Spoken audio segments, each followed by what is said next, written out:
গ্রীষ্মের দুপুর, সূর্য মাথার উপর থেকে প্রচণ্ড তাপ দিচ্ছে। এই গরমে কিছুই করা যায় না।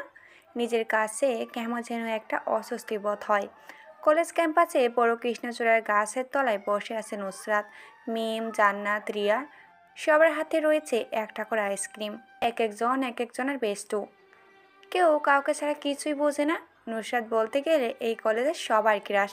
দেখতে কোনো দিক দিয়ে কম না। শ্যামলা শরীরের গঠন, গোলগাল মুখ, হাসি দিলে গালের দুপাশে টল পড়ে। চোখজোড়া হালকা নীলাভ। কঠোর ছেলে প্রথম দেখাতেই রাতের ঘুম হারাম হয়ে যাবে।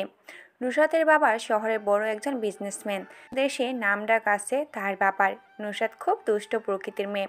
বড়লোকের আদরের সন্তান, একটু বাজি তো হবেই। সবাই গাছতলায় বসে বসে আড্ডা দিচ্ছিল। সবার মাঝ থেকে মিম বলে ওঠে, আজকে কলেজে ইকোনমিক্সের নতুন স্যার আসছে, এই সম্বন্ধে কারো কোনো খেয়াল আছে? হঠাৎ মিমের এমন কথা শুনে সবাই মিমের দিকে সরু চোখে তাকায়। সবাই এমনভাবে তাকিয়ে আছে যেন মনে হচ্ছে মিম অন্য গ্রহ থেকে পালিয়ে এসেছে। আরে জানি জানি, এই কলেজে সবগুলো স্যার বুইড়া বুইড়া, সবাই বিয়ে হয়ে গেছে। একটা ইয়াং স্যার আনলেই তো হয়। কেন রে, ইয়াং স্যার আসলে আবার অন্যভাবে পড়া বোঝাবে নাকি? পড়া তো একটাই নাকি? আরে ধুর, তুই কিছুই বুঝিস না। আমি বলছি, যদি একটা ইয়াং স্যার থাকতো তাহলে একটা প্রেম করা যেত। কি, তুই স্যারের সাথে প্রেম করতি?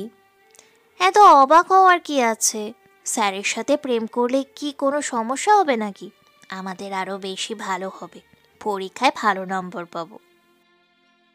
নুসরাত, তুই যেভাবে বলছিস সেটা কিন্তু বাস্তবে সম্ভব না। আর সবচেয়ে বড় কথা হলো, এই কলেজে কখনো ইয়াং স্যার আসবে না। এটাই আমাদের দুর্ভাগ্য। এটা এমন একটা কলেজ, কি আর বলবো নিজের কলেজের নামে। থাক, আর কিছু বলতে হবে না। গেটের দিকে তাকিয়ে দেখ, কে যেন গাড়ি নিয়ে ক্যাম্পাসে প্রবেশ করছে। জান্নাতের কথা শুনে সবাই ক্যাম্পাসের গেটের দিকে তাকায়। ব্ল্যাক কালারের একটা দামি গাড়ি ক্যাম্পাসে প্রবেশ করে। সবাই বলা বলি করছে, এ তো দামি গাড়ি নিয়ে কে কলেজে আসলো? নিশ্চয়ই কোনো ক্ষমতাশীল ব্যক্তিই হবে। সবাই প্রহর গুনছে কখন গাড়ি থেকে লোকটা নামবে। অবশেষে গাড়ি থেকে একটা সুদর্শন যুবক নেমে এলো। লম্বায় 6 ফুট 3 ইঞ্চির মতো হবে। মাথায় এক বুঝো চিলকে চুল, নিউ হেয়ার স্টাইল, চোখে কালো স্টাইলের চশমা, গোলাপি রঙের ঠোঁটজোড়া, মুখে ক্লিন শেভ দেওয়া। পরে তার সাদা শার্ট, কালো প্যান্টের সাথে ইন করা।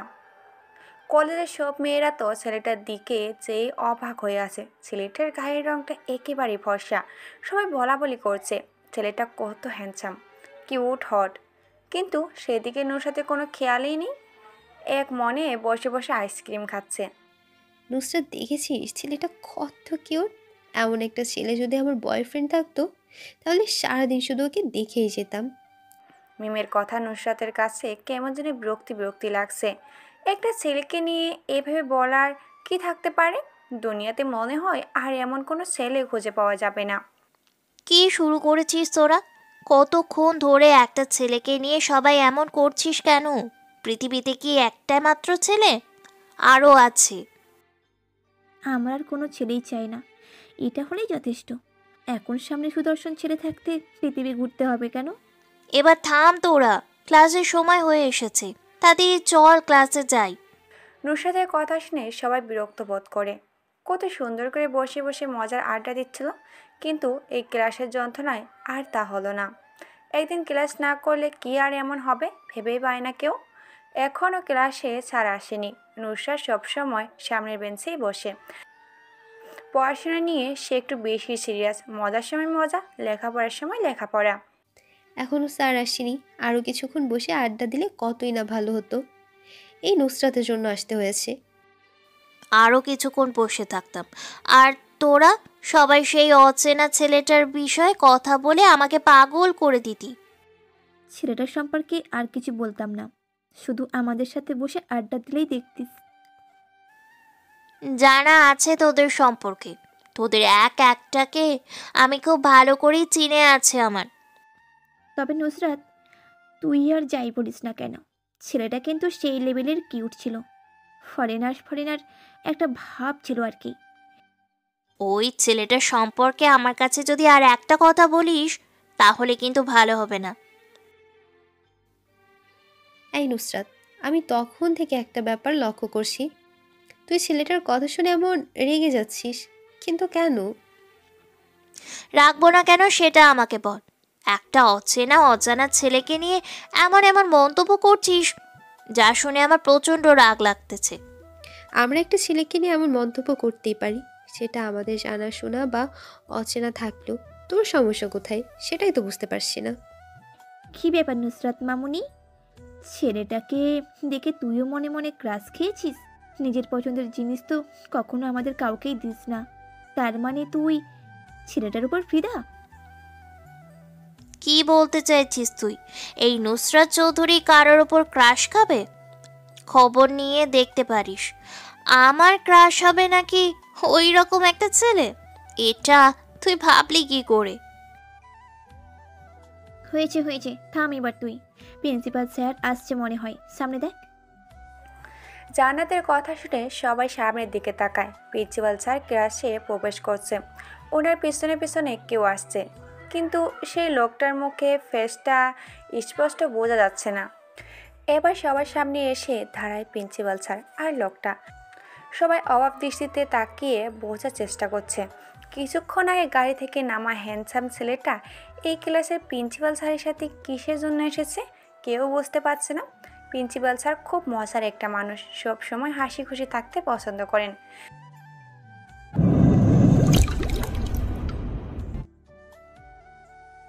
প্রিন্সিপাল স্যার খুব মজার একটা মানুষ, সব সময় হাসি খুশি থাকতেই পছন্দ করেন। স্যার নিজের চশমাটা ঠিক করে সবার দিকে তাকায়। উপস্থিতির সবগুলো স্টুডেন্ট অবাক হয়ে তাকিয়ে আছে। স্যার মুচকি হেসে বলে, কি ব্যাপার, সবাই এমন অবাক দৃষ্টিতে তাকিয়ে আছো কেন? আমাকে কি এই প্রথম দেখছো নাকি তোমাদের ক্লাসে? সবাই মাথা নাড়ায়, যার মানে না। স্যার এর আগে অনেকবার এই ক্লাসে এসেছে, কিন্তু আজ হঠাৎ নতুন একজনকে নিয়ে এসেছে, যার কারণ সবার মনে প্রশ্ন জেগেছে এই সুদর্শন যুবককে নিয়ে। তোমাদের সবার মনে হয়তো প্রশ্ন জেগেছে, কে এটা আমার সাথে দাঁড়িয়ে আছে? আমি এখনই পরিচয় করিয়ে দেব। এটা তোমাদের নতুন টিচার, ইকোনমিক্সের উপর মাস্টার্স করেছে কানাডা থেকে। এখন থেকে প্রতিদিন তোমাদের এইসব বিষয়ে লেকচার শুনবে তিনি। নতুন স্যারের সাথে তোমরা সবাই নিজেরা নিজেরা পরিচিত হয়ে নাও। আমি এখন যাই তাহলে। প্রিন্সিপাল স্যার ক্লাস ত্যাগ করে চলে যায়। কিছুক্ষণ আগের কলেজের সবার ক্রাশ এখন সবার স্যার, ব্যাপারটা খুবই হাস্যকর। নুসরাত এবার ভালো করে নতুন স্যারের দিকে তাকায়। দেখতে খারাপ না, তবে কেমন যেন একটা বিদেশি বিদেশি ভাব আছে স্যারের আচরণে। নুসরাতের কোনো দিকে খেয়াল নেই, সে এক দৃষ্টিতে তাকিয়ে আছে নতুন স্যারের দিকে। নিজেও কি স্যারের প্রতি আসক্ত?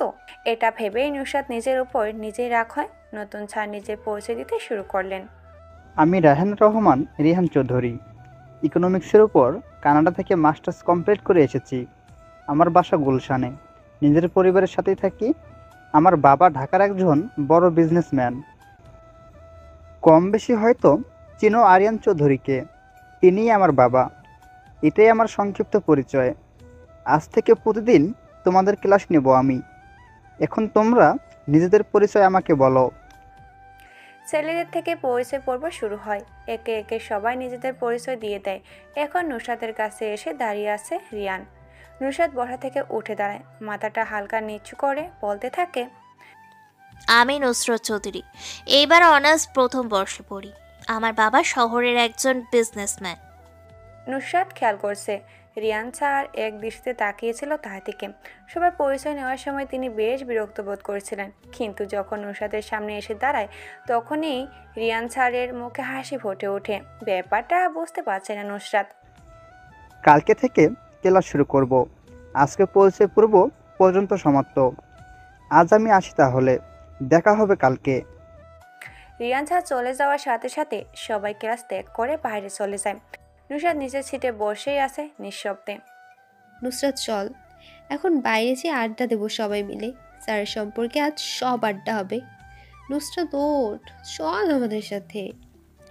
আড্ডা দিব ঠিক আছে, কিন্তু রিয়ান স্যারের সম্পর্কে আমার সামনে কিছু বলতে পারবি না, সেটা ভালো হোক কিংবা খারাপ।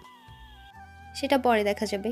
এখন তুই বসা থেকে উঠে দাঁড়া আর আমাদের সাথে চল। জীবনে বিবিধ আশ্চর্যতা, সফলতার উত্তেজনা অন্য সবাই বহন করে। জীবনে এটা গুরুত্বপূর্ণ না।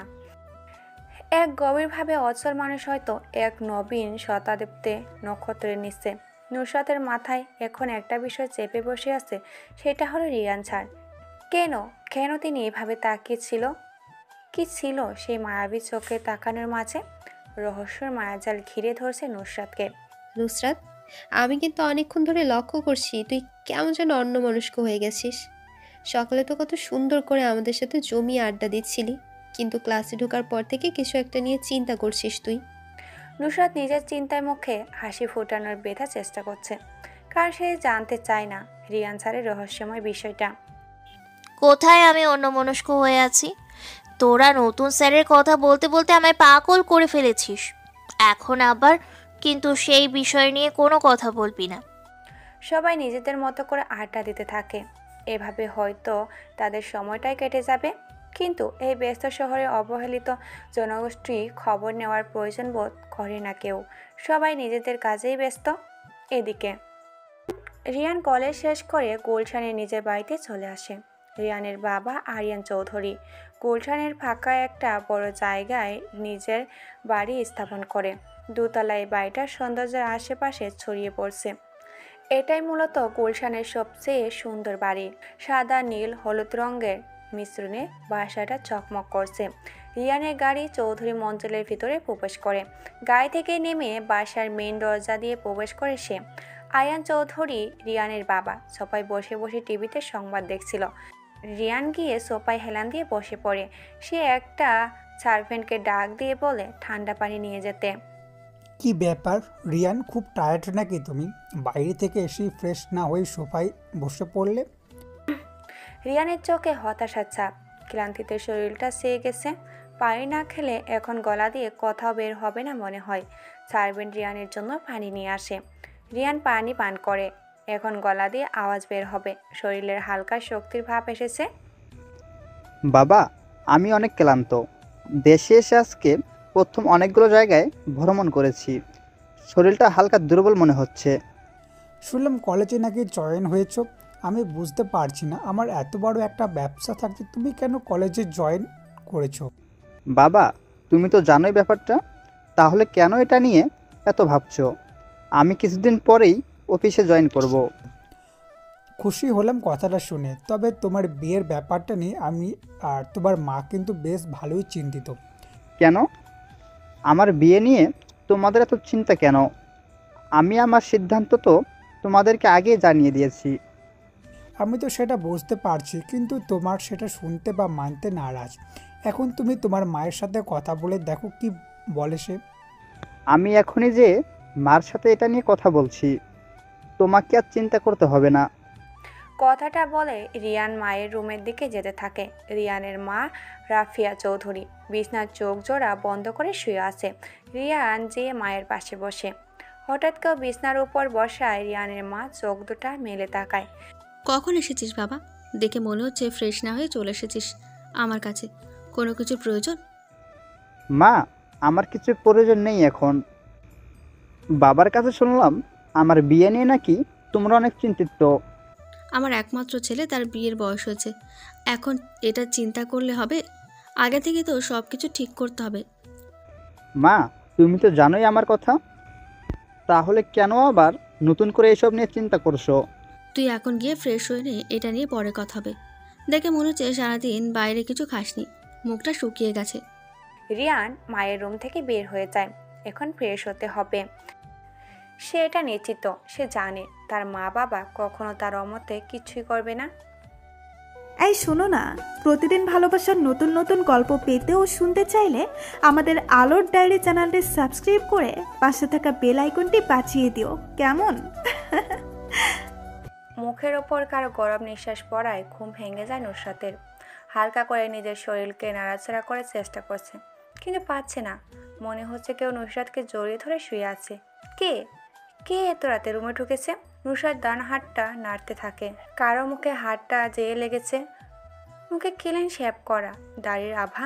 নুসরাত বুঝে গেছে অচেনা আগন্তটা একজন ছেলে। নুসরাত ভয় পেয়ে যায়। এত রাতে রুমে অচেনা একটা ছেলে ভাবতেই শরীর শিউরে ওঠে। যদি কেউ জানতে পারে তাহলে তো সব শেষ হয়ে যাবে। নুসরাত কিছু না ভেবে চিৎকার দিতে যাবে, তখনই তার ঠোঁটের উপর নরম কিছু একটা দিয়ে চেপে ধরা হয়। অচেনা আগন্তটা নিজের গোলাপি ঠোঁট জোড়া নুসরাতের ঠোঁটে চেপে ধরে আছে। নুসরাতের প্রায় শ্বাস আটকানোর অবস্থা। আগন্তটা পাগলের মতো করে নুসরাতের ঠোঁট জোড়া কিস করতে থাকে। প্রায় 4 মিনিট পর নুসরাতের মুক্তি হয়। শোয়া থেকে উঠে বসে নুসরাত। জোরে জোরে শ্বাস চলছে। আর কতক্ষণ এই অবস্থায় থাকলে নিশ্চিত মৃত্যু হতো। আগন্ত অন্ধকারের ভেতরে নুসরাতের কানে কানে ফিস ফিস করে বলতে থাকে, চিৎকার করলে তোমার সম্মান চলে যাবে, আমার তেমন কিছু হবে না। সো যেটা হচ্ছে সেটা হতে দাও, নয়তো কি হবে সেটা তুমি ভালো করেই বুঝতে পারছো। নুসরাতের ভিতর ভয় আর অস্বস্তি গ্রাস করছে। বুকের ভিতর কেউ মনে হয় হাতুড়ি থেরাপি দিচ্ছে। কি করবে এখন? চিৎকার করলে মান সম্মানে ছিটা ফোটাও থাকবে না। পৃথিবীতে বাঁচা অসম্ভব হয়ে যাবে।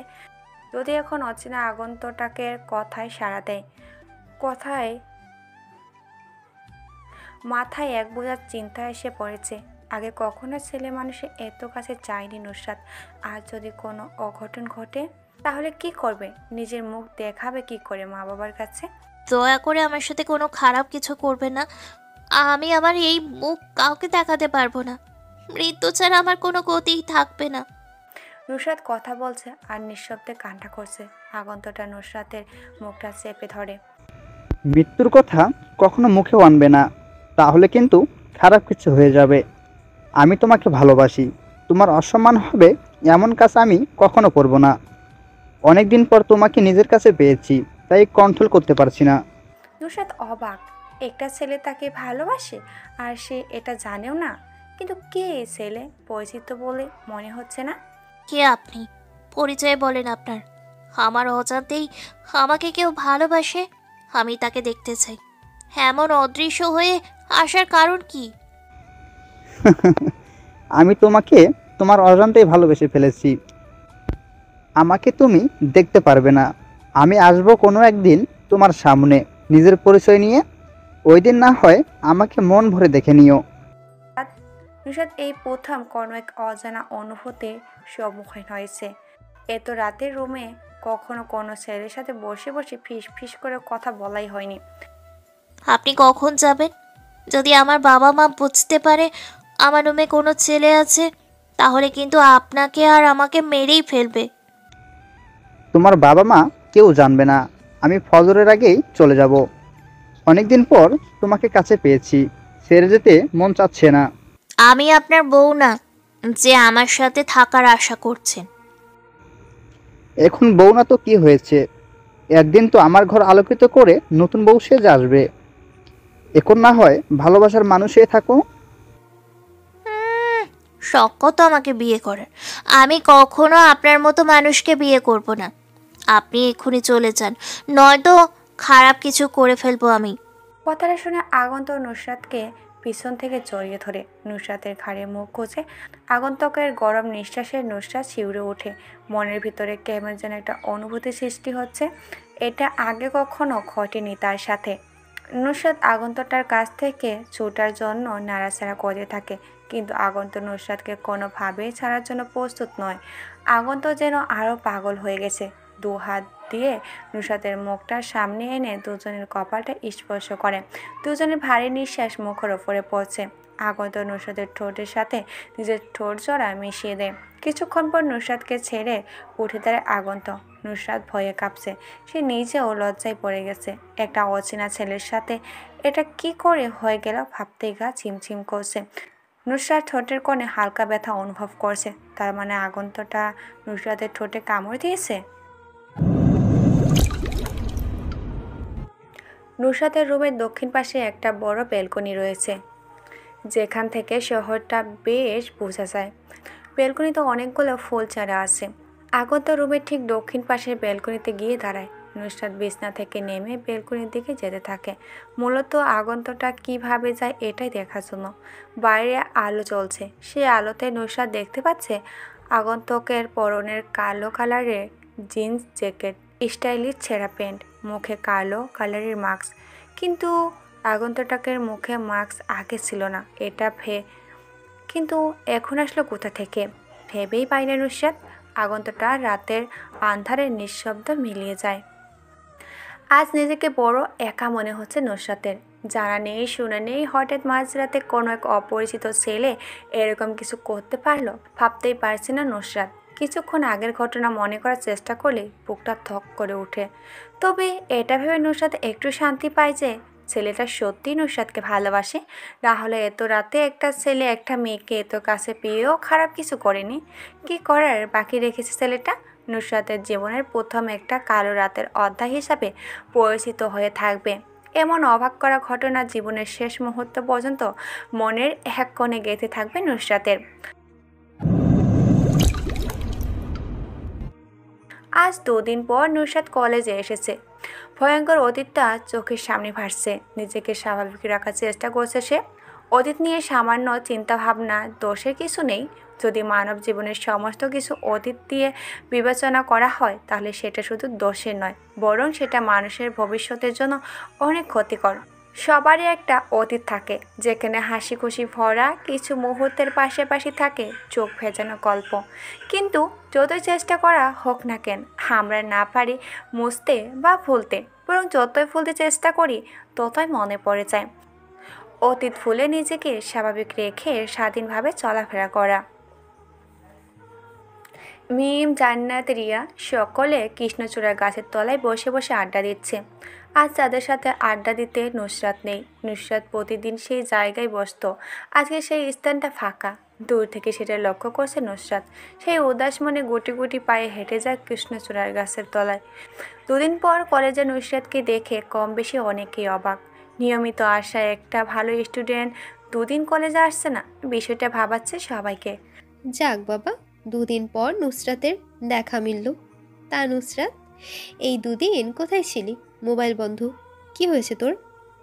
নুসরাত কিছু বলে না, নিচের দিকে তাকিয়ে বসে আছে। নুসরাত মিথ্যে কথা বলতে পারে না। মিথ্যা বলতে গেলে মুখে আটকিয়ে যায়। আর যে কোনো অবস্থায় মিথ্যা বলতেই হবে। বাসায় ছিলাম, শরীরটা খারাপ ছিল তাই কলেজে আসতে পারিনি। এখন থেকে নিয়মিত আসবো। নুসরাতের চোখ জোড়া মিথ্যা কথা বলছে, কিন্তু মুখে সেটা সত্যি প্রমাণ করার চেষ্টা করছে। সে নিজেও চায় না ওই দিনের রাতের ঘটনা কারো কাছে প্রকাশ পাক। নুসরাত, আমার মনে হয় তুই মিথ্যা বলছিস। কোনো কিছু একটা আমাদের থেকে লুকাচ্ছিস। কি সেটা আমাদের বল, আমরা সবাই মিলে সমাধান করার চেষ্টা করব। নুসরাতের ফ্রেন্ড সার্কেলের ভিতরে জান্নাত একটু বেশি অন্য টাইপের। কোনো উদ্দেশ্য ছাড়া মানুষের ভুল হতে সে বেশি দূরদর্শী। নুসরাত মনে মনে এটারই ভয় পাচ্ছিল, জান্নাত যদি কোনোভাবে বুঝে ফেলে মিথ্যা কথা। এখন ঠিক তাই হলো। দেখ, আমার মাথা ব্যথা করতেছে। চুপ কর সবাই, আমি তোদের থেকে কিছু লুকোচ্ছি না, যা বলছি সব সত্য। আমার বিশ্বাসই হয় না তুই সত্যি কথা বলছিস। তোর চোখ বলছে তুই কিছু একটা গোপন রেখেছিস ভেতরে। আমি এটা জেনেই ছাড়বো। জান্নাত থাম এবার তুই। নুসরাতের মাথা ব্যথা করছে, এসব বিষয় নিয়ে পরে কথা হবে। আমি এই বিষয়ে আর কোনো কথাই বলবো না। একদিন নুসরাত নিজে আমাকে বলবে সমস্যার কথাটা, তখন হয়তো সময় ফুরিয়ে যাবে। সময় থাকতে বলতে হয় সব কিছুই। জান্নাত, সবসময় মানুষকে শুধু কথা শুনিয়েই যাস কেন? আমি বলছি আমার তেমন কোনো সমস্যা নেই, তাহলে এত কথা কেন? আরে বাদ দে ওর কথা নুসরাত। কালকে আমাদের নতুন স্যার তোর সম্পর্কে জিজ্ঞেস করেছিল। আমার সম্পর্কে? ও আচ্ছা, কি জিজ্ঞেস করছিল আমার সম্বন্ধে? তেমন কিছু না, শুধু জিজ্ঞেস করেছে তুই কেন কলেজে আসিস না। সবাই একটা বিষয় লক্ষ্য করেছিস? 2 দিন নুসরাত আসেনি বলে স্যার আমাদের জিজ্ঞেস করলো, কিন্তু আরও কত স্টুডেন্ট আসেনি সেটার কোনো খবর নেয়নি। জান্নাত হাসি উজ্জ্বল চেহারা নিয়ে কথাটা বলল। জান্নাতের হাসি দেখে এখন নুসরাতের চোখ মুখ শক্ত হতে শুরু করলো। মুখে থুথু জমে গেছে। এখন যদি মেয়েটা কোনো কঠিন গালি দেওয়া যেত তাহলে নুসরাতের মনটা শান্তি পেত। নুসরাত কখনোই এটা পারবে না। মানুষ সব কিছু পারে না।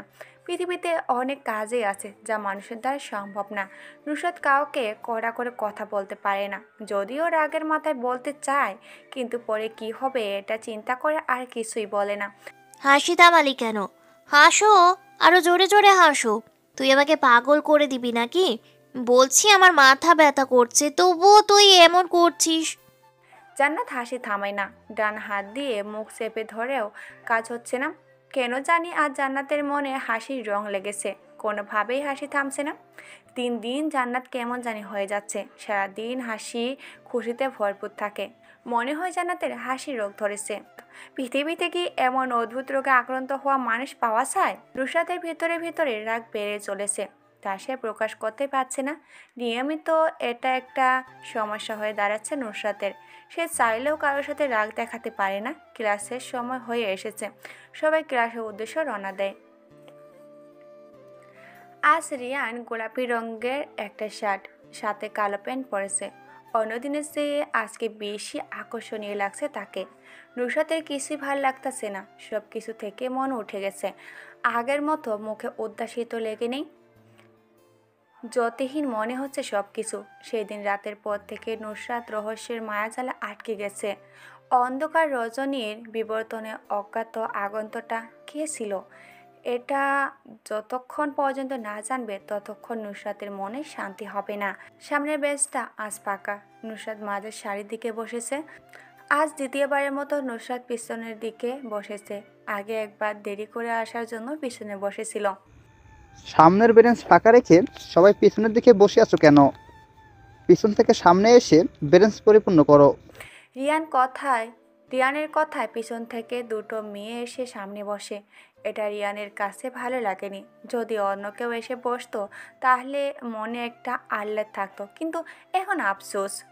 নুসরাত আজকে আবারও লক্ষ্য করে রিয়ান স্যার তার দিকে পড়ানোর ফাঁকে ফাঁকে তাকাচ্ছে। নুসরাত কি আজকে ক্লাসে উপস্থিত আছে, নাকি অন্যদিনের মতো আজও ক্লাস মিস দিয়েছে? স্যারের কথা শুনে নুসরাত একটু অবাক হয়, সাথে আবার রাগও লাগছে।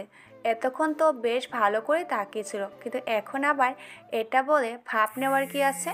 বুঝতে পারছে না নুসরাত, ছেলে মানুষের একটাই সমস্যা, নারীদের সামনে তারা ভাব নিবে।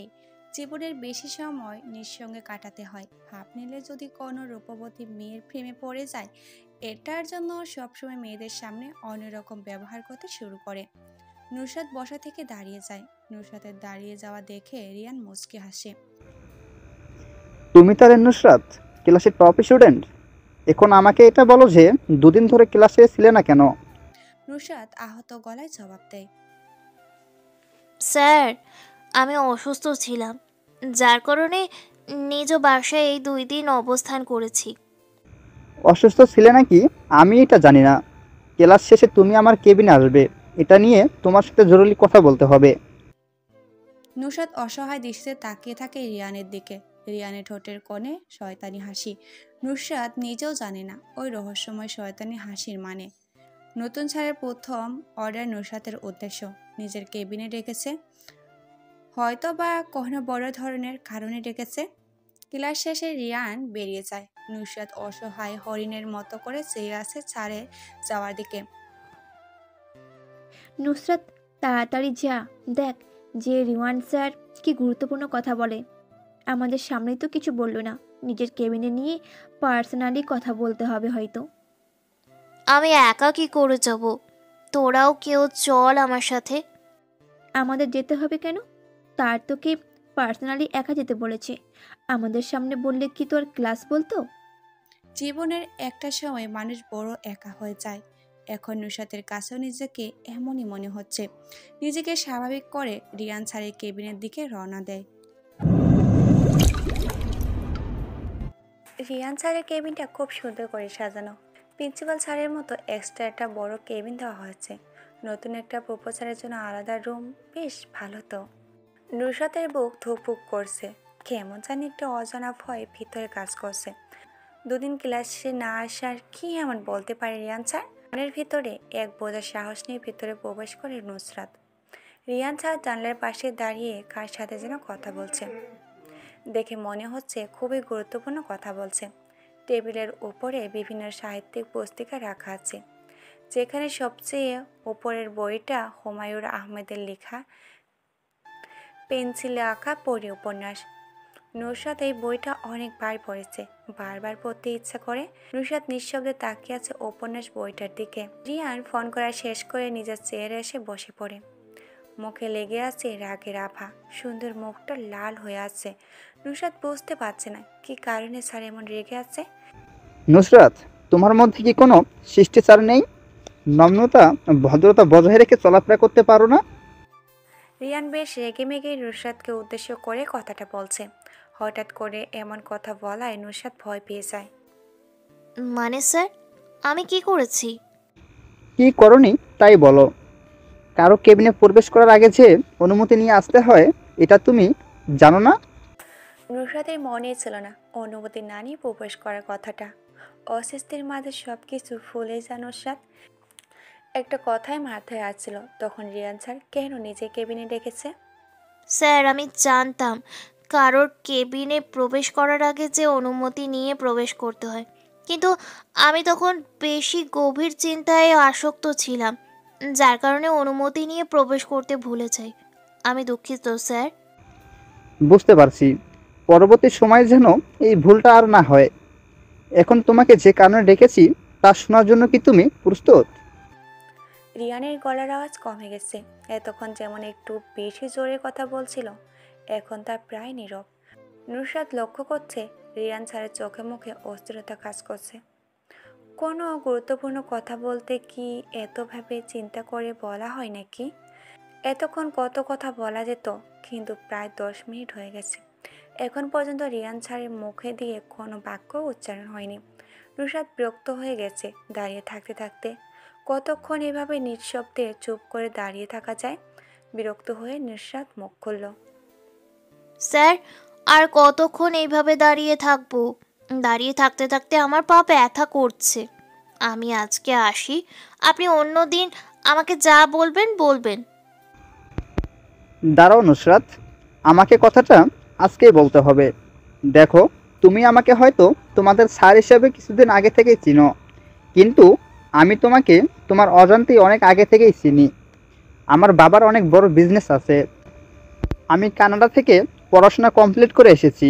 আমি চাইলে আমার বাবার বিজনেস সামলাতে পারতাম, কিন্তু আমি তা না করে একজনের জন্য এই কলেজে প্রফেসর হিসেবে জয়েন হয়েছি।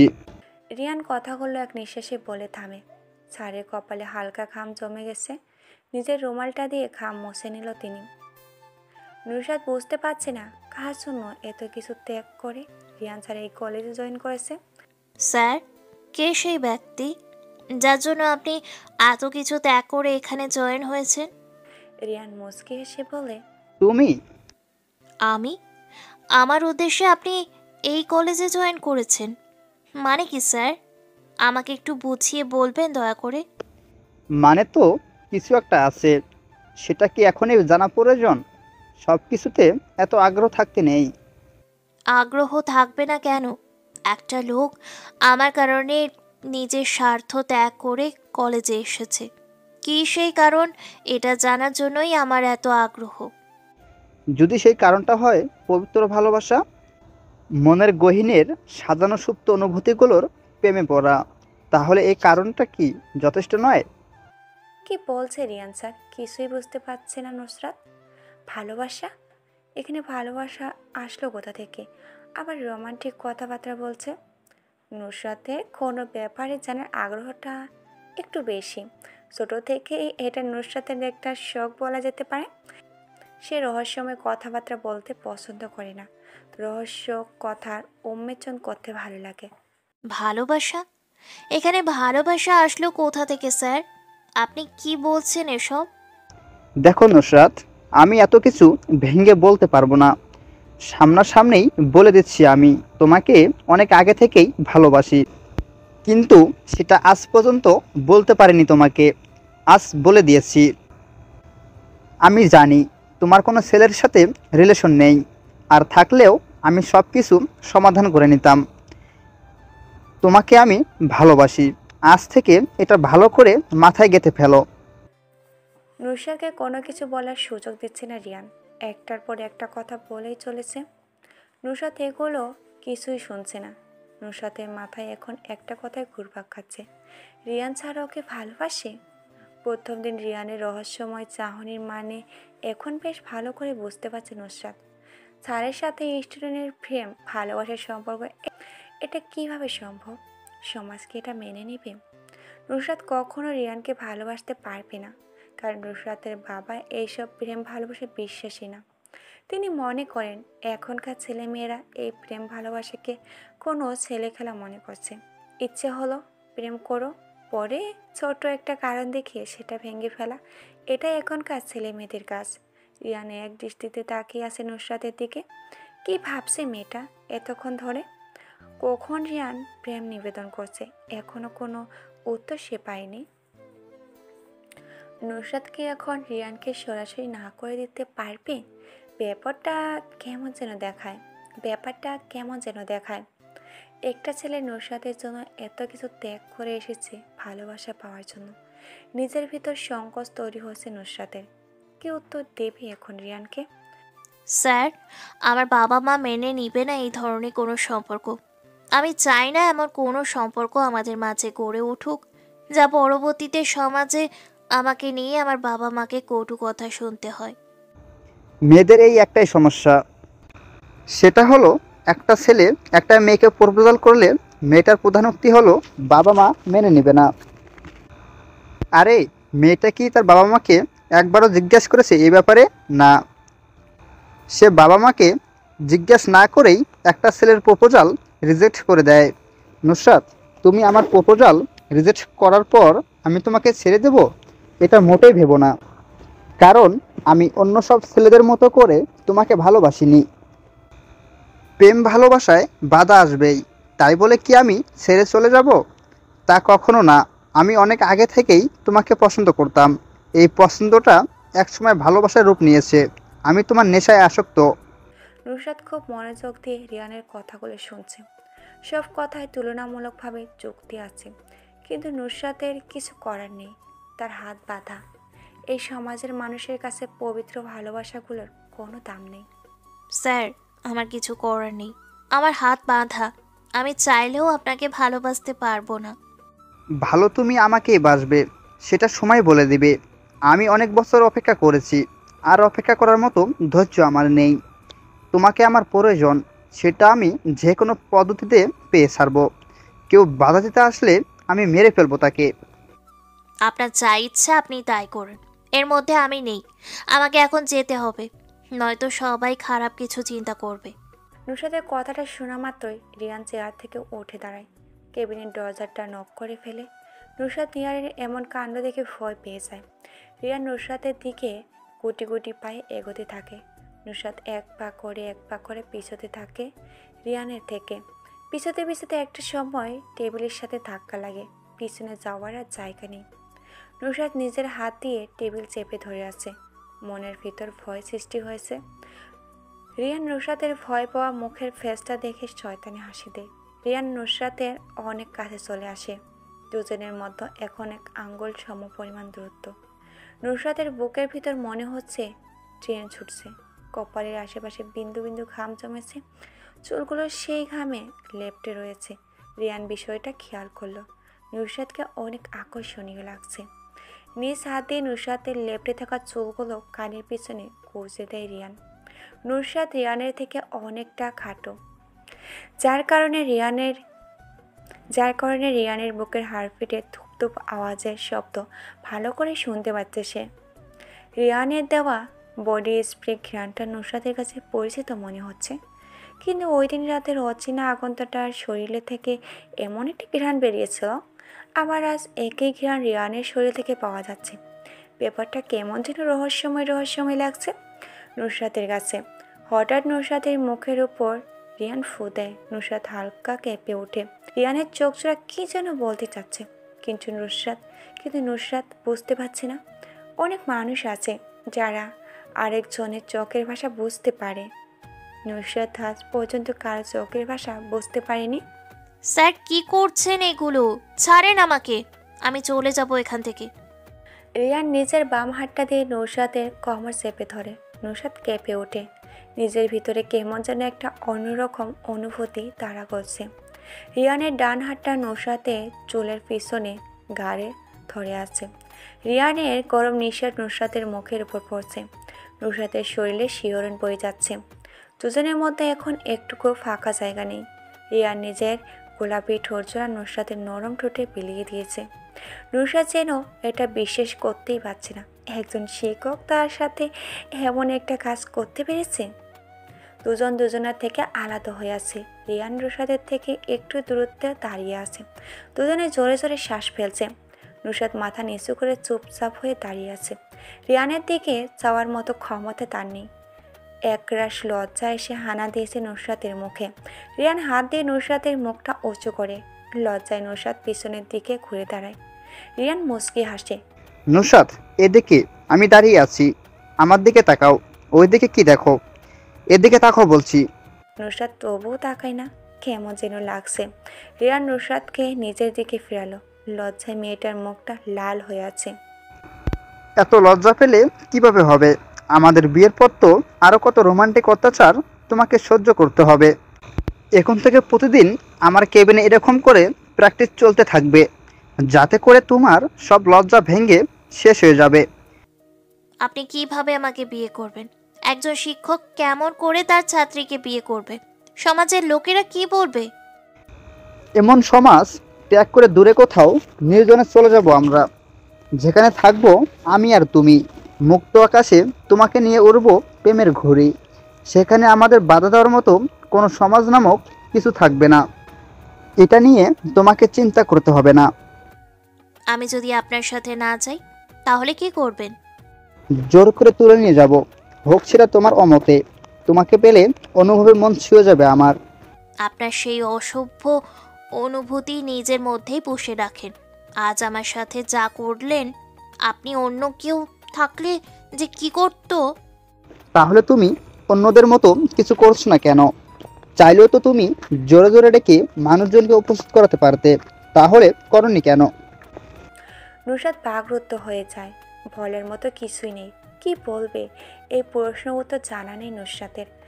চাইলে নুসরাত চিৎকার করে সবাইকে জড়ো করতে পারত, কিন্তু সে নিজের অজান্তে এটা করল না। কোনো এক মায়া কাজ করছে রিয়ানের প্রতি, কিন্তু এমনটা হওয়ার কথা না। স্যার, আমি বরং এখন যাই এখান থেকে। আমার অনুমতি ছাড়া এক পা পর্যন্ত নড়াবে না। আমি যখন বলবো তখন তুমি বাইরে যাবে। কিন্তু স্যার, আমার বান্ধবীরা কি মনে করবে? এতক্ষণ ধরে আমি ভিতরে কি করছি সেটা যদি জানতে চাই, তাহলে কি জবাব দেব আমি? বলে দিবে আমার আর তোমার মধ্যে এতক্ষণ কি চলছিল, আর তোমার সব বান্ধবীদের শিখিয়ে দিবে রোমান্স কিভাবে করতে হয়। আমি এই ধরনের কথা কখনো ওদের বলবো না। আমার লাজ লজ্জা বলতে কিছু একটা তো আছে। রোমান্টিক বিষয় নিয়ে বলা বলি করলে সমস্যা কোথায়? কলেজ জীবনে এইসব নিয়ে আমি বন্ধুদের সাথে কত মজা করতাম, আর এখন তুমি বলছো এই সামান্য বিষয় নিয়ে বলতে লজ্জা করবে? নুসরাত একটু রাগ দেখিয়ে বলে।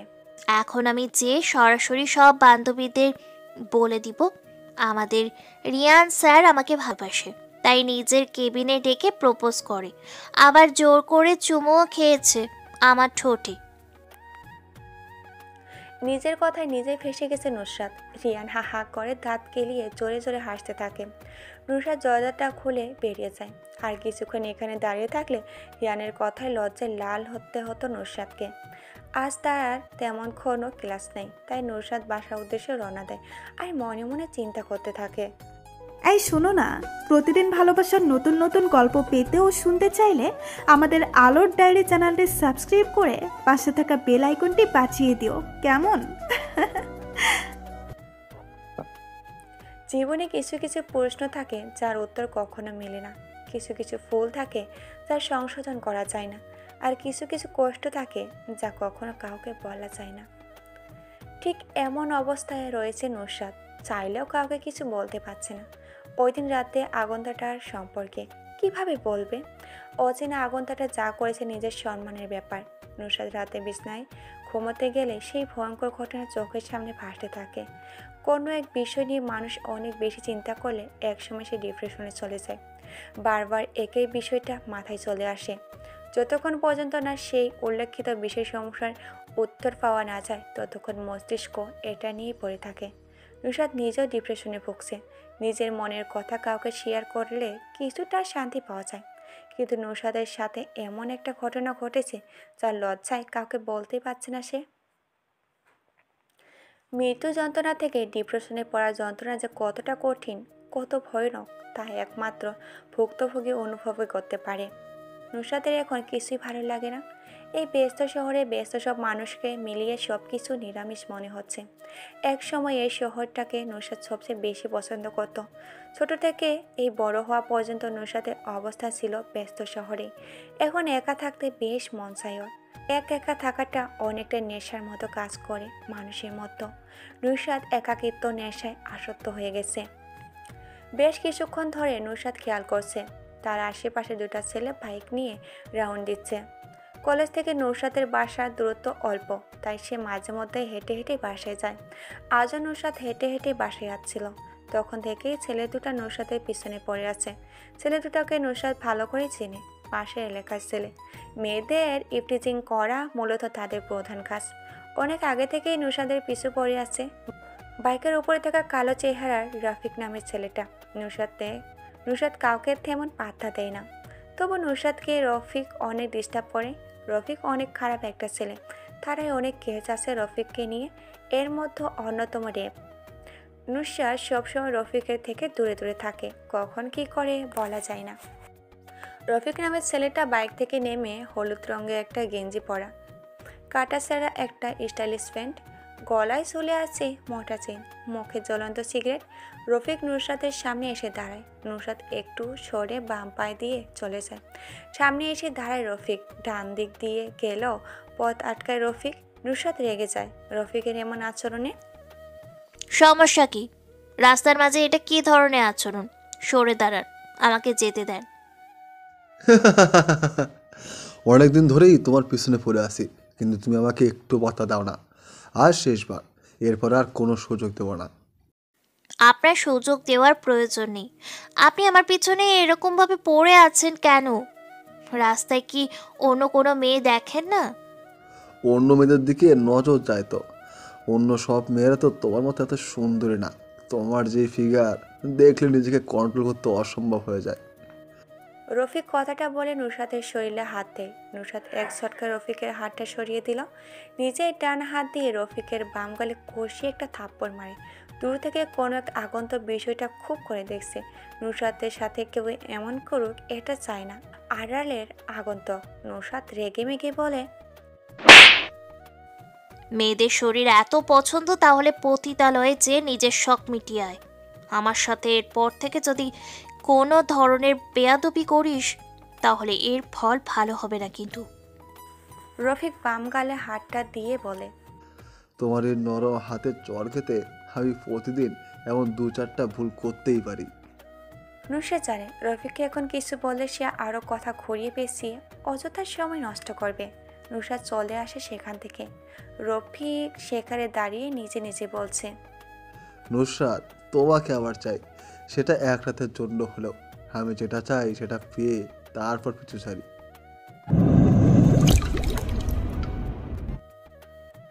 চৌধুরী মঞ্জিলে রিয়ান এক মনে বসে বসে টেবিলে দেওয়া খাবারগুলো খেয়ে যাচ্ছে।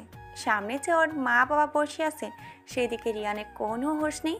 রিয়ানের মা বাবা দুজনে রিয়ানের বিয়ের ব্যাপারে অনেক চিন্তিত, কিন্তু রিয়ানের চেহারা এই ব্যাপারে চিন্তার ছেটে ফোটাও নেই। রিয়ান, আমি আর তোমার বাবা যে এতক্ষণ এখানে বসে বসে কথাগুলো বলছি, তুমি কি তা শুনতে পেয়েছো? রিয়ান কথাটা শুনেও না শোনার মতো করে খেয়ে যাচ্ছে।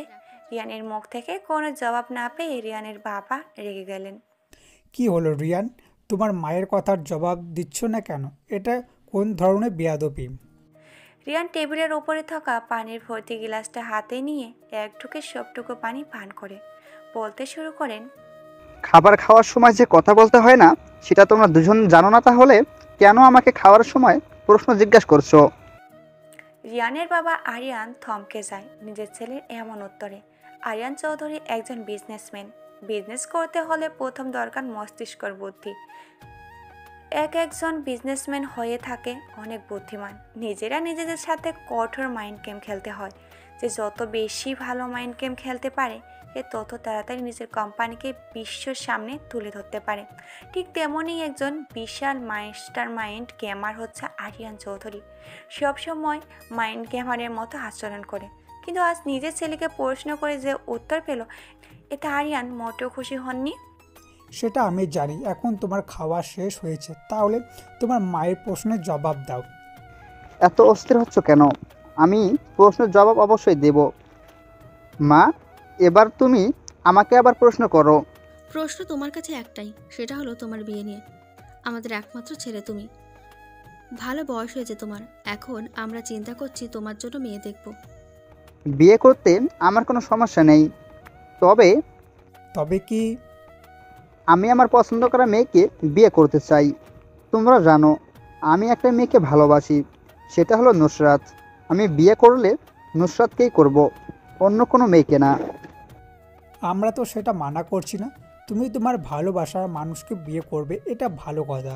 নুসরাতের বাসার ঠিকানা দাও, আমরা যে কথা বলে আসি। রিয়ান নুসরাতের বাসার ঠিকানা দিয়ে দেয়। রিয়ান মনে মনে অনেক খুশি, নিজের ভালোবাসার মানুষকে কিছুদিন পরে সারা জীবনের সঙ্গী হিসাবে পেতে যাচ্ছে। কিন্তু নুসরাতের বাবা মা যদি এই সম্বন্ধে রাজি না হয়, তাহলে কি হবে? নিজের উপর বিশ্বাস রাখার মানে একজন মানুষ আত্মবিশ্বাসী, সে বিশ্বাস করে নিজের জন্য সঠিক সিদ্ধান্তটা নেওয়ার ক্ষমতা তার আছে। রিয়ান সফল হতে চাইলে সামনে আসা সব চ্যালেঞ্জ মোকাবিলা করতে হবে। চ্যালেঞ্জ বেছে নেওয়ার কোনো সুযোগই নেই। যে কোনো অবস্থায় নিজেকে সঠিকভাবে পরিচালনা করার জ্ঞানী ব্যক্তির কাজ। রিয়ান কখনো হাতে শেখেনি, কষ্ট করে হলেও জিতেছে। এইবার এটা তো নিজের ভালোবাসার মানুষকেই নিজের করে পাওয়ার লড়াই। রাত প্রায় 11:15। রিয়ান নিজের ঘরে আয়নার সামনে দাঁড়িয়ে আছে, চোখে মুখে লেগে আছে রাগের প্রতিছবি। রিয়ান বহুদিন পর আজকে ওর পরিচিত একটা ড্রেস পরেছে। কানাডা যাওয়ার আগে মাঝে মধ্যে রাতে কোনো মিশনের উদ্দেশ্য পরিধান করে যেত সে, কিন্তু কানাডা যাওয়ার পর থেকে কখনো সেই পরিচিত ড্রেসটা পরা হয়নি। আজ আবারও সেই মিশনের উদ্দেশ্যে বের হয়ে যাবে রিয়ান। পরনে তার কালো কালারের একটা জিন্স জ্যাকেট, কালো প্যান্ট, মাথায় লম্বা হোটওয়ালা টুপি, মুখে একটা মাস্ক সাদা কালারের উপর লাল রং ছিটানো। মাস্ক ডিজাইনটা দেখে খুব ভয়ঙ্কর, লাল রঙা একটা মানুষের রক্তের মতো দেখা যাচ্ছে। রিয়ান আলমারির ভেতর থেকে একটা সাদা কালারের মাস্ক বের করে। এমন ধরনের বক্স ডক্টরের সাথে দেখা যায়। আলমারিতে লুকিয়ে রাখা পুরনো পিস্তলটা বের করে কোমরের কভার পয়েন্টে রেখে দেয়। বিছনার উপর থেকে বাইকের চাবিটা নিয়ে রওনা দেয় ভয়ঙ্কর মিশনের উদ্দেশ্যে।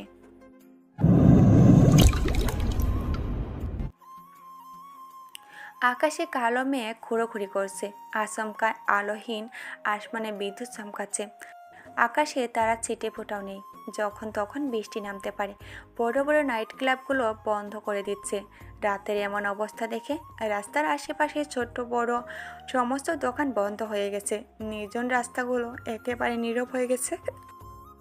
রফিক আর সেলিম নাইট ক্লাব থেকে বেরিয়ে বাসার দিকে যাচ্ছিল, তখনই সামনে দেখতে পায় বাইকের উপরে কেউ বসে বসে মনের সুখে সিগারেট টানছে। দেখে মনে হচ্ছে আবহাওয়া গতিবেগের এমন পরিবর্তনের অবস্থায় সেই ব্যক্তিটা ভয় পাচ্ছে না। রফিক আর সেলিম আজ একটু বেশি নেশা করে ফেলেছে, দুজনে ঠিক মতো হাঁটতেই পারছে না, হেলে দুলে হাঁটছে। রফিক যেয়ে বাইকের উপর বসে আগন্তুকটার সামনে দাঁড়ায়। পিছনে সেলিম। রফিক মাতালদের মতো করে বলতে শুরু করে, এই কে তুই? এত রাতে রাস্তার মাঝে বাইক দাঁড় করিয়ে বসে বসে সিগারেট টানছিস? আগন্তুকটা বাইক থেকে নেমে দাঁড়ায়, সিগারেটটা একটা টান দিয়ে সবগুলো বিষাক্ত ধোঁয়া রফিকের মুখের উপর ছেড়ে দেয়। নেই, এবার বাইক থেকে নেমে সিগারেট টানছি। আগন্তুক এমন কথা শুনে রফিক রেগে যায়। এই, তুই কোন সাহসে আমার মুখের উপর সিগারেটের ধোঁয়া ছাড়লি? জানিস আমি কে?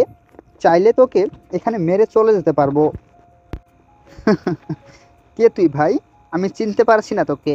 তুই কি এই এলাকার মাস্তান নাকি? আমি মাস্তান না, আমি আমার ঘরে মাস্তান পুষি। তুই আগে এটা বল, আমার মুখের উপরে সিগারেটের ধোঁয়া ছাড়লি কেন? আমার মুখ, আমার সিগারেট, আমি যা ইচ্ছা তাই করব। তুই বলার কে? সব কিছু তোর থাকলেও এই এলাকা আমার, এখানে আমি যা বলি তাই হয়। তুই মনে হয় আমাকে এখনো চিনতে পারিসনি। বুঝতে পেরেছি, তুই এই এলাকার পাতি মাস্তান। সমস্যা নেই, আমি আবার এইসব পাতিমাস্থান এলাকা থেকে সরানোর জন্য পারদর্শী। আগন্তর ভানিটা যেন রফিকের সহ্যই হয়নি। দৌড়ে গিয়ে আগন্তরটাকে বড় কলারটা টেনে চাকাতে চাকাতে বলল, পাতি মাস্তান মানে কি? আমি এই এলাকার বস। শালা, আমার এলাকায় দাঁড়িয়ে আমাকে পাতি মাস্তান বলিস? তোর সাহস দেখে আমি অবাক। এই নীরব নির্জন রাস্তায় তোকে মেরে দিলে কেউ দেখবে না। আগন্তুক শব্দ করে হেসে ওঠে। এমনভাবে হাসছে মনে হচ্ছে রফিক ফান করার মতো কথা বলছে। আগন্তুক নিজের কলার থেকে রফিকের হাতটা ছাড়িয়ে বলতে থাকে, আমি 3টা জিনিস খুব অপছন্দ করি। এর মধ্যে একটা হলো কেউ আমার কলার ধরলে। তুই নিজেও মনে হয় না আমাকে এখনো চিনতে পেরেছিস। কে তুই?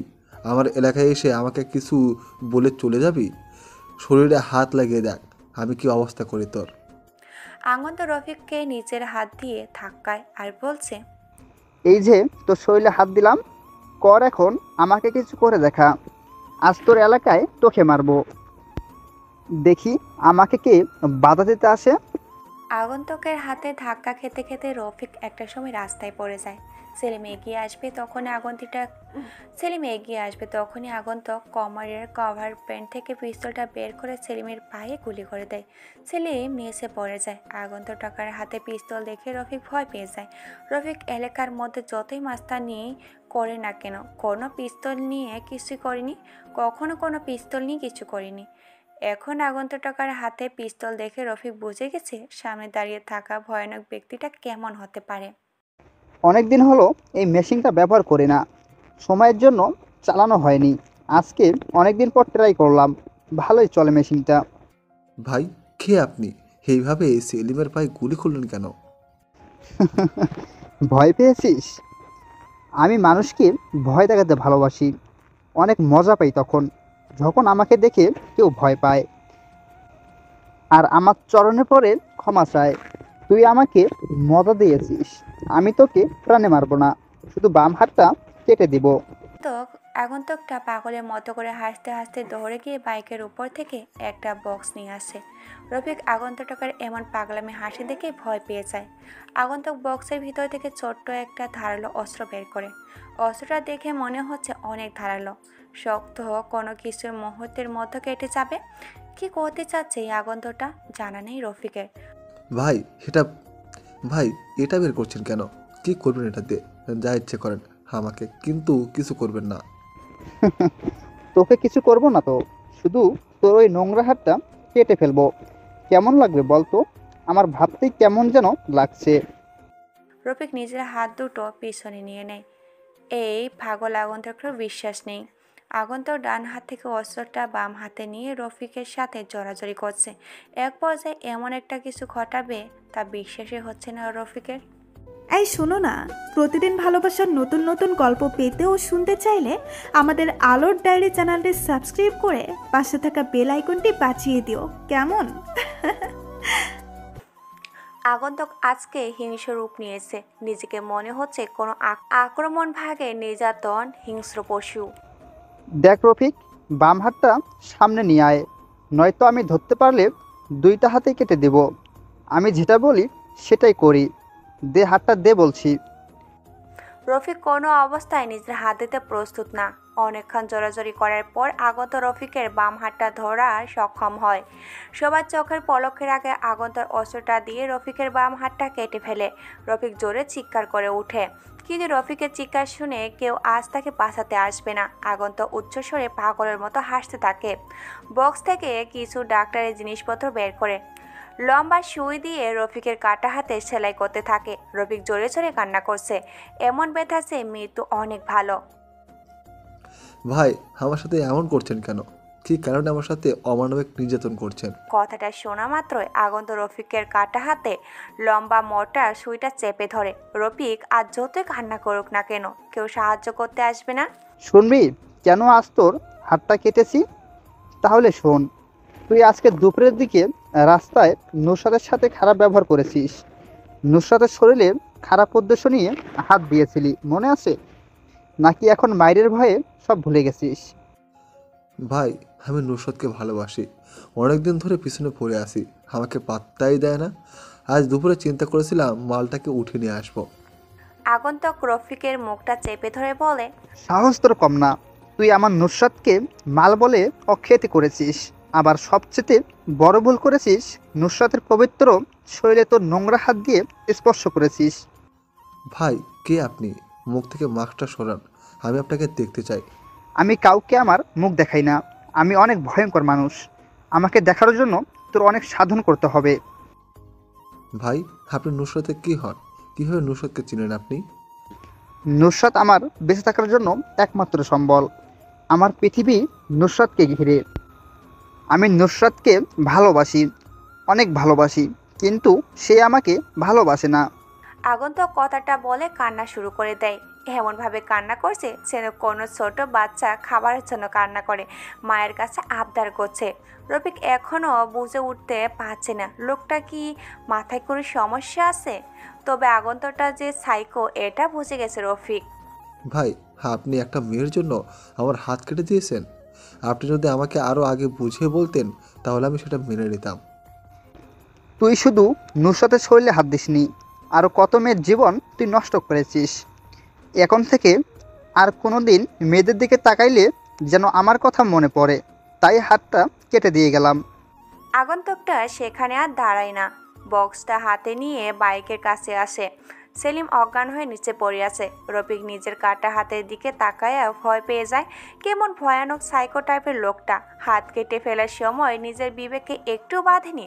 গুটি গুটি বৃষ্টি শুরু হয়েছে। আজকে মনে হচ্ছে গ্রীষ্মর প্রথম বৃষ্টির রাত। আগন্তুক আর পিছনের দিকে তাকায় না, তাকালে হয়তো দেখতে পেত রফিকের আর্তনাদের চিৎকার। সকাল 9:32 নুসরাত কলেজের উদ্দেশ্যে রওনা দেয়। আজকে অনেক দেরি হয়ে গেছে মনে হয়। নুসরাত প্রতিদিন এই রাস্তা দিয়ে কলেজে যায়, আর আসার সময় আসে রাস্তার পাশে ছোট একটা বস্তি, যেখানে অসহায় গরিব দুঃখী মানুষের বসবাস। এই জগতে ধনী ও গরিব নামে দুটা মানুষের শ্রেণী রয়েছে।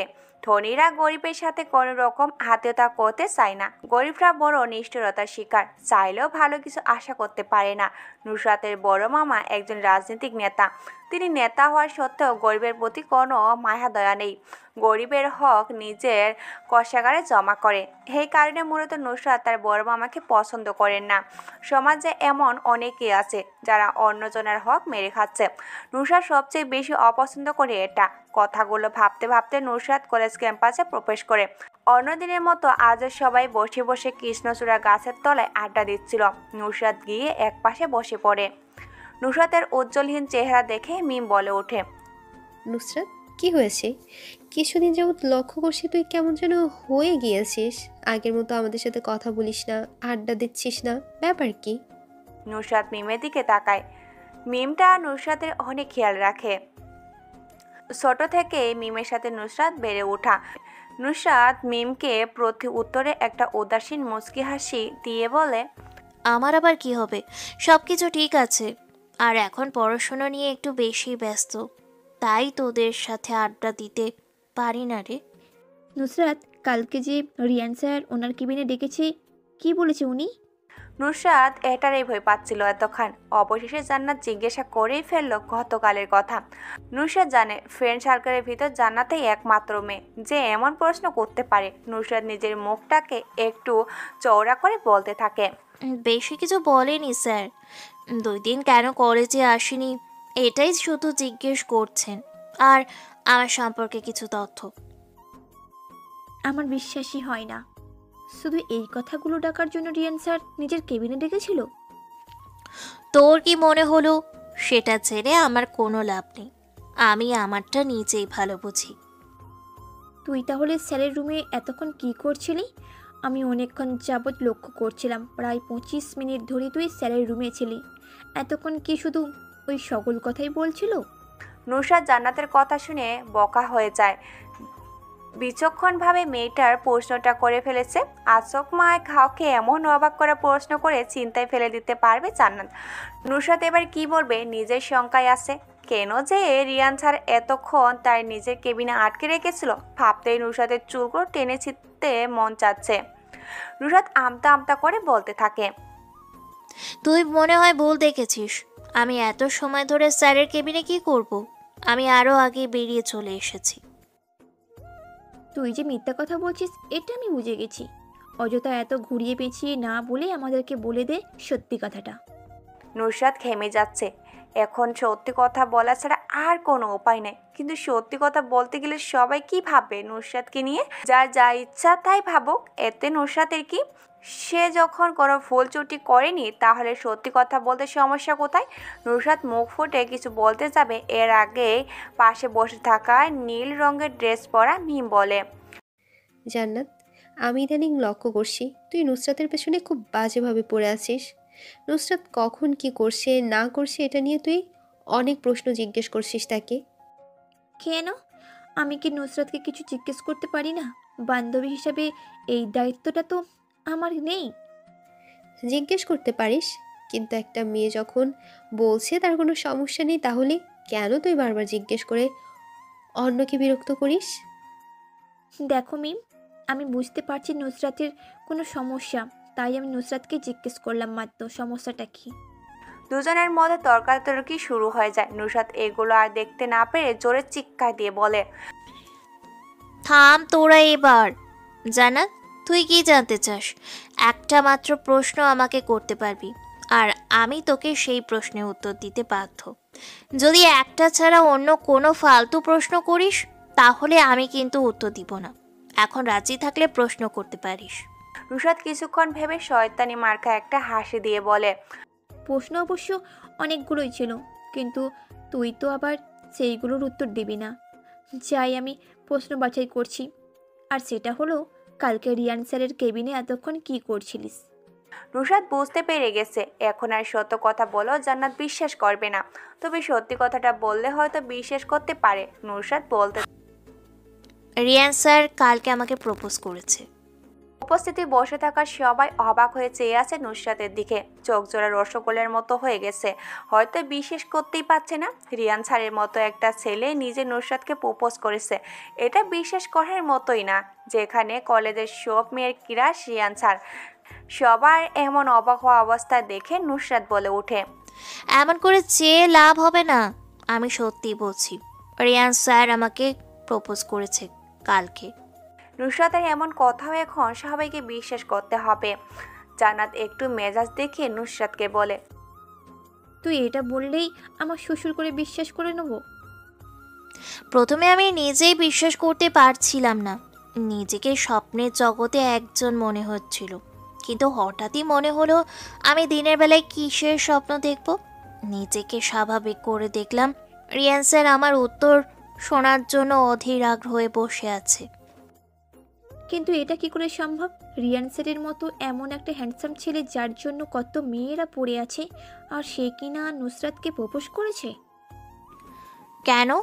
আমাকে প্রপোজ করেছে বলে কি তোর চলছে? জ্বলবে কেন? আমি কি একবারও বলেছি নাকি যে রিয়ান স্যার তাকে প্রপোজ করেছে বলে আমার হিংসা হচ্ছে? কি বলিস কি? কিন্তু তোর চেহারা দেখে মনে হচ্ছে তুই আমার প্রতি বেশ রেগে আছিস। রাখবো না কেন সেটা বল। আমাদের বান্ধবী নতুন প্রেম করবে আর আমরা সেটা জানবো না? আমাদেরকে জানাবার প্রয়োজন মনে করলো না ও? আরে আমি কি বলেছি রিয়ান স্যারের সাথে রিলেশনে জড়াবো? আমি বলে দিয়ে এসেছি বাসা থেকে এমন সম্পর্ক মেনে নিবে না। নুসরাত, তোর চেহারায় ফুটে উঠেছে রিয়ান স্যারের প্রতি ভালোবাসার প্রতীক। আমার মনে হয় তুই নিজেও স্যারকে ভালোবেসে ফেলেছিস। নুসরাত আর জান্নাত দুজনের মধ্যে বসে থাকা মিম এতক্ষণ তাদের বিরক্তিকর কথাগুলি শুনছিল। বেশ খানিকক্ষণ পর মিম রেগে বলে, কি শুরু করেছিস তোরা দুজন? একটা বিষয় নিয়ে এত ঝামেলা করছিস কেন? আমি এটাই বুঝতে পারছি না। নুসরাতকে স্যার প্রপোজ করেছে, এখন নুসরাত স্যারকে রিজেক্ট করে দিয়েছে, শেষ, এখানেই শেষ বিষয়টা। তা না করে এটা নিয়ে তোরা দুজনে ঝামেলা বাঁধিয়েছিস। ঝামেলা কোথায় হচ্ছে? আমরা একটা সিরিয়াস বিষয় নিয়েই কথা বলছি, এটাকে ঝামেলা করা বলছিস কেন তুই? সিরিয়াস বিষয়টা যদি এমনই হতো তাহলে এত জোরে জোরে না বলে কোনো ফাঁকা জায়গায় বসে কথা বলতে পারতি। কলেজের সবাই কি এখানে এসে আমাদের কথা শুনছে? আমরা আমাদের মতোই তো কথা বলছি। এটা আমি বুঝতে পারছি না নুসরাত কার সাথে প্রেম করে বা না করে, এটা নিয়ে তোর এত মাথা ব্যথা কেন? তুই যে সজীবের সাথে রিলেশনশিপে আছিস, এটা নিয়ে কি আমরা কেউ কিছু বলেছি? নুসরাত জানে জান্নাত এখনও সিঙ্গেল, কিন্তু মিমের থেকে এখন শুনেছে জান্নাত সজীব নামের কোনো ছেলের সাথে রিলেশনশিপে জড়িয়ে আছে। নুসরাত জান্নাতকে উদ্দেশ্য করে বলে, জান্নাত, এটা কি সত্যি তুই সজীব নামের কোনো ছেলের সাথে প্রেম করিস? কেন, তুই জানিস না এটা? না, আমি কিভাবে জানবো? আমাকে তো জান্নাত এই ব্যাপারে তেমন কিছু বলেনি। নুসরাত, আমি আসলে তোকে বলতাম, কিন্তু হঠাৎই একদিন সজীব আমাকে প্রপোজ করে বসে। আর আমিও সজীবকে মনে মনে পছন্দ করতাম, তাই সজীবকে অ্যাকসেপ্ট করে ফেলেছি। এই কারণেই আর বলা হয়নি। সমস্যা নেই, আর এখন চল, সবাই ক্লাসে সময় হয়ে এসেছে। দোতলায় দক্ষিণ পাশে ক্লাসরুমটা নুসরাতদের। সবাই গাছতলা থেকে উঠে দাঁড়ায় আর ক্লাসের দিকে অগ্রসর হয়। অঙ্কের টিচারগুলো খুব গম্ভীর আর রহস্যময় হয়ে থাকে। রিয়ান স্যার তাদের থেকে ব্যতিক্রম নয়, সে নিজেও বেশ গম্ভীর মুখ হয়ে ক্লাস করান। তবে রিয়ান স্যার যতই গম্ভীর হয়ে থাক না কেন, ক্লাসের সবগুলো মেয়ে এক দৃষ্টিতে তাকিয়ে থাকে। নুসরাতের কেমন যেন লাগে। রিয়ান স্যারের দিকে মেয়েরা তাকালে নুসরাতের এমন লাগে, কিন্তু কেন? এটা কি খানিকের ভালো লাগা নাকি ভালোবাসার মায়ার টানে? কোনটা হবে বুঝতে পারছে না নুসরাত। রিয়ান স্যার আজকে ক্লাসে একবারও নুসরাতের দিকে তাকায়নি। নুসরাত পুরো ক্লাসে লক্ষ্য করেছে বিষয়টা। নুসরাত ভাবতে থাকে, হয়তো কালকে রিয়ান স্যারের দেওয়া প্রপোজাল রিজেক্ট করে দেওয়ার কারণে এমনটা করেছে তিনি। কিন্তু এটা কিভাবে সম্ভব? একটা ছেলে একটা মেয়েকে সত্যি সত্যি ভালোবাসলে এত তাড়াতাড়ি করে কিভাবে ভুলে যেতে পারে? নুসরাত এগুলো ভাবছিল, তখনই পাশে থাকা মিম তাকে আস্তে করে ধাক্কা দিয়ে বলতে থাকে, হ্যাঁ নুসরাত, কি হলো তোর? ক্লাস শেষ হয়ে গেছে তো, আর কতক্ষণ এভাবে চুপ হয়ে বসে থাকবি? মিমের কথায় ধ্যান ভাঙে নুসরাতের। রিয়ান স্যারকে নিয়ে এসে এতটাই ভেবেছিল যে কখন ক্লাস শেষ করে চলে গেছে সেটা বুঝতেই পারিনি। এবার নুসরাত বলে, তুই সারাদিন কি এত ভাবিস, যার জন্য কিছুই খেয়াল করিস না? আমি নিজেও জানি না কি এত চিন্তা করি আমি। তোরা সবাই আমার জন্য অপেক্ষা করিস না, আমি একটু রিয়ান স্যারের কেবিনে যাব, তোরা চলে যা। নুসরাত আর কাউকে কিছু বলতে না দিয়ে দৌড়ে রিয়ান স্যারের কেবিনে যেতে থাকে। অনুমতি ছাড়াই নুসরাত রিয়ান স্যারের কেবিনে প্রপোজ করে, যে এমন কিছু দেখবে যা নুসরাত ভাবতেও পারেনি। নুসরাত রিয়ান স্যারের কেবিনে প্রপোজ করে। রিয়ান স্যারের হাতে কলেজের সবচেয়ে সুন্দর টিচার অর্পা ম্যাডাম হাত ধরে বসে আছে।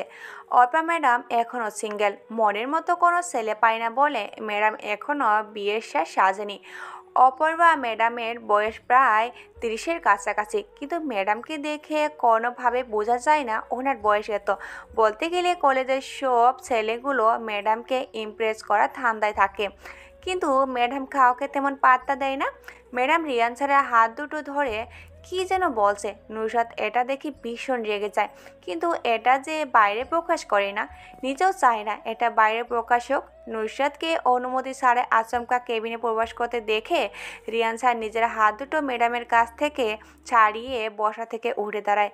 অপর্ণা ম্যাডামও বসা থেকে উঠে দাঁড়িয়ে পিছন ফিরে তাকায়, দেখে নুসরাত চুপটি করে দাঁড়িয়ে আছে আর শান্ত চোখে সামনে দাঁড়িয়ে থাকা ব্যক্তি দুটার দিকে অসীম দৃষ্টিতে তাকিয়ে আছে। অনুমতি ছাড়া রিয়ান স্যারের কেবিনে কেউ প্রবেশ করুক এটা সে কখনো পছন্দ করেন না। এখন মাত্র ক্লাস করিয়ে কেবিনে এসে বসার সাথে সাথে অপর্ণা ম্যাডাম রিয়ানের কক্ষে প্রবেশ করে। রিয়ান কলেজে আসার পর থেকে সে একটা বিষয় লক্ষ্য করেছে, সেটা হলো এই অপর্ণা ম্যাডাম রিয়ানের দিকে কেমন দৃষ্টিতে যেন তাকিয়ে থাকে। রিয়ান অপর্ণা ম্যাডামের কাছ থেকে যতটা পারে দূরে দূরে থাকার চেষ্টা করে। এতক্ষণ ক্লাসে অঙ্ক করিয়ে রিয়ানের অবস্থা অনেকটাই করুণ, তাই সে নিজের কেবিনে বসে বসে আরাম করছিল, কিন্তু সে আরাম করা আর তার ভাগ্য জুটল না। অপর্ণা ম্যাডাম এসে হাত ধরে বলতে থাকে, রিয়ান স্যার বাসা থেকে আমাকে বিয়ের জন্য অনেক চাপ দিচ্ছে। আপনার বাসা থেকে আপনাকে বিয়ের চাপ দিতেই পারে, এটা আমাকে বলার কি আছে? আর এমনিতেই বিয়ের বয়স তো আপনার হয়ে গেছে। আপনি বিষয়টা বোঝার চেষ্টা করেন প্লিজ। আমার তো কোনো ছেলেই পছন্দ হয় না। এই পর্যন্ত বাবা মা আমাকে কত ছেলে দেখিয়েছেন, কিন্তু আমার কাউকে পছন্দ হয় না। এবার বাবা মা আমাকে বিয়ে দিয়েই ছাড়বেন।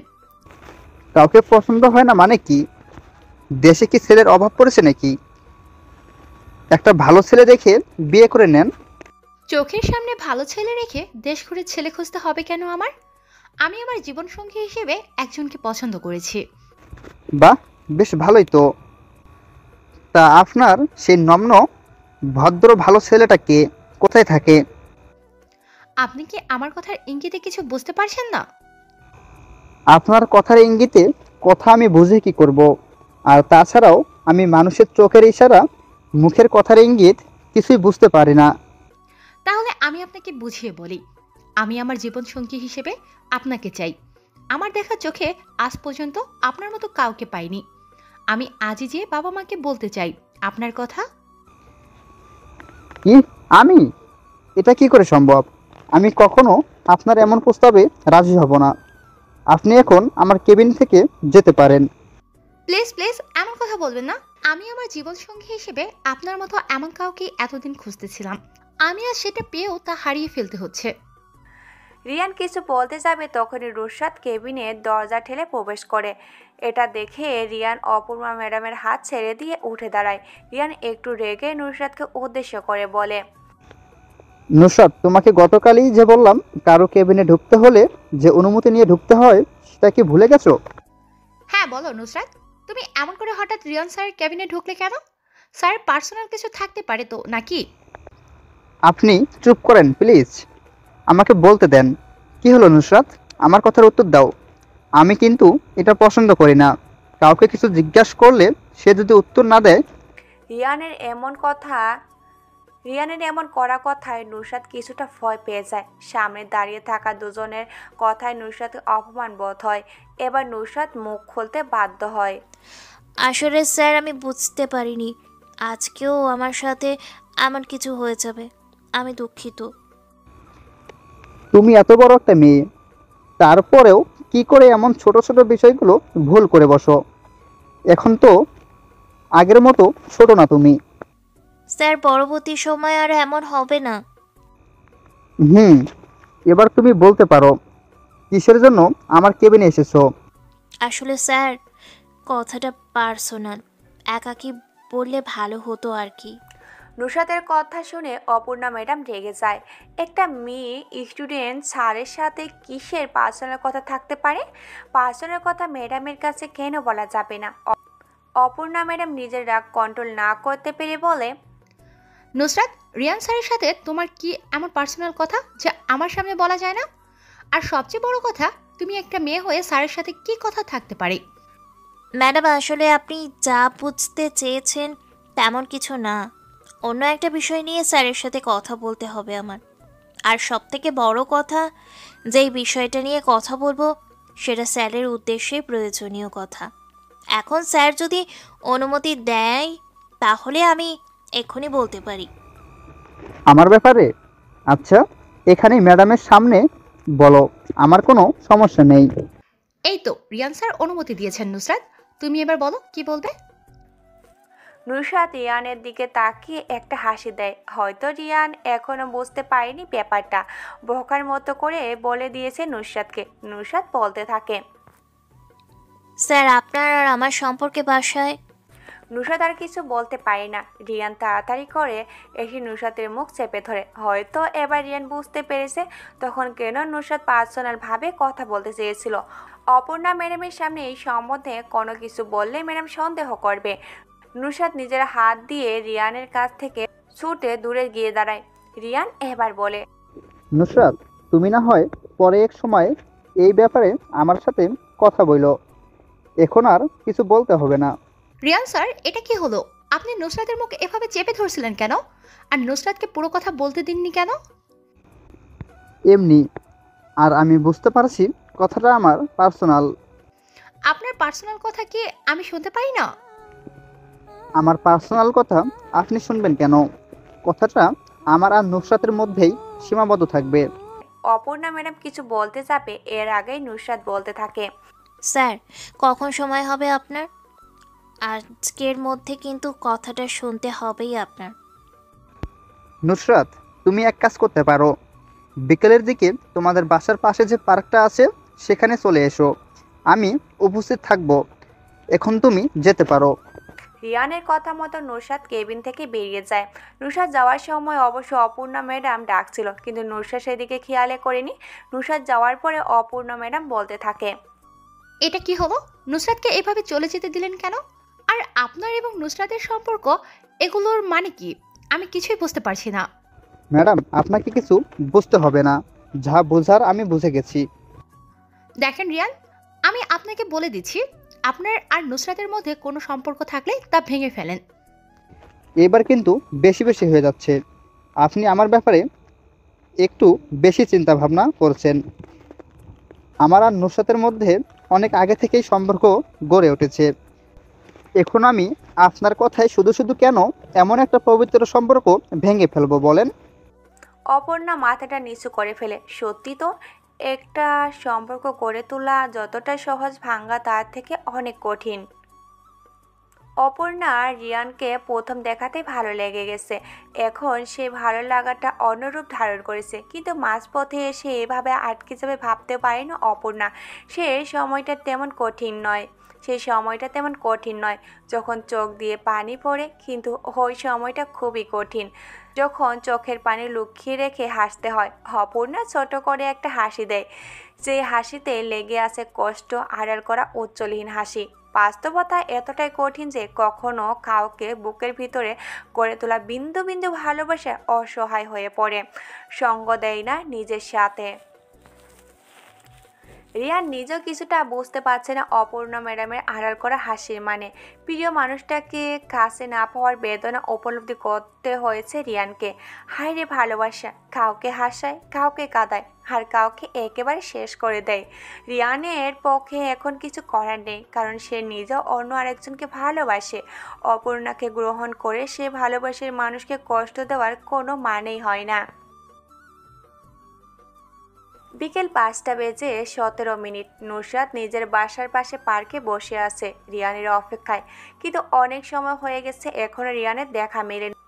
নুসরাতের সবচেয়ে বেশি বিরক্তিকর লাগে যখন কারোর জন্য অনেক সময় ধরে অপেক্ষা করার পরও সেই ব্যক্তিটা আসে না। অপেক্ষার প্রহর গুনতে গুনতে অবশেষে রিয়ান এসে পৌঁছে গেছে। আজকে রিয়ান ব্ল্যাক কালারের একটা বাইক নিয়ে এসেছে, পরনে কালো কালারের একটা পাঞ্জাবি। এই ছেলেটাকে যা পরে সব কিছুতে বেশ ভালোই মানায়। নুসরাতের কাছে রিয়ানের আজকের আগমনটা ভালোই লেগেছে। সচরাচর এখন মানুষজন এমন পুরনো যুগের পাঞ্জাবি পরে না। রিয়ান যে সেই আগের কালের প্রেমিক পুরুষদের মতো করে এসেছে, নুসরাত বেশ খুশি হয়েছে। রিয়ান এসে নুসরাতের বসা মাঝামাঝি আকারের বেঞ্চের উপর আরাম করে বসে। দুজনে বসার জন্য বেঞ্চটা উপযোগী, কিন্তু যদি আবার 3 জন বসতে চায় তাহলে বেশ চাপাচাপি করে বসতে হবে। এখন মোটামুটি দুজনের মধ্যে অনেকটাই ফাঁকা রয়েছে। রিয়ান নুসরাতের দিকে একটু চেপে বসে। নুসরাত অন্য সকল মেয়েদের ন্যায় দূরে সরে বসে না, এক জায়গায় স্থির হয়ে বসে থাকে। সে দেখতে চায় রিয়ান তার সাথে কি করে। মানুষ জাতিটা বেশ চিন্তিত মগ্ন জাতি। নিজে পটু হওয়ার জন্য নিজের জ্ঞানকে বৃদ্ধি করতে সব কিছুই করতে পারে। আচ্ছা, আপনি আমার দিকে এত চেপে বসছেন কেন? ওই দিকে তো আরও জায়গা ফাঁকা আছে। আচমকায় নুসরাত কথাটা বলে ওঠে। রিয়ান নিজের স্থির দৃষ্টিটা নুসরাতের উপর ফেলে, এমনভাবে তাকিয়ে আছে যে নুসরাত কথাটা বলে ভুল করে ফেলেছে। অনেক মানুষ আছে যারা নিজের মস্তিষ্ককে কল্পনার জগতে ভাসাতে ভালোবাসে। সেই ভাবনার সময় যদি কেউ জোরে ধাক্কা বা জোরে কথা বলে ওঠে, তাহলে তার গভীর কল্পনার ধ্যান নিমেষেই ভেঙে যায়। রিয়ানেরও ঠিক এমনটা হয়েছে। নুসরাতের কথায় কেউ সাড়া না দিলে সে রেগে যায়। এখন রিয়ানও বকার মতো করে তাকিয়ে আছে। নুসরাত কম করে রেগে বলে, আমি আপনাকে কি বলছি আপনি কি শুনতে পেয়েছেন? আর এইভাবে বোকার মতো চেয়ে থাকবেন না তো, আমার কেমন যেন লাগে। আমার চোখ আমি কোথায় তাকাবো না তাকাবো সেটা আমি বুঝবো, তুমি বলার কে? এখন আমার চোখ যাচ্ছে সামনে বসে থাকা এক পরীকে দেখে, নিজের রেটিনাকে শান্ত করা। আপনার চোখ যেমন আছে ঠিক তেমনই সেই চোখের দৃষ্টি সরাতে আমার হাতও আছে। একটা মেরে চোখ জোড়া বন্ধ করে দিব বলে দিলাম। আমি তোমার শিক্ষক হই, সম্মান দিয়ে কথা বলো। হ্যাঁ, আসছে আমার শিক্ষক হিসেবে। যখন স্যার হয়ে ছাত্রীকে প্রপোজ করেছেন তখন এই কথা মনে ছিল না? রিয়ান বোকা বনে যায়, নিজের বলা কথায় নিজেই ফেঁসে গেছে। নুসরাতের কাছ থেকে এমন উত্তর আশা করেনি।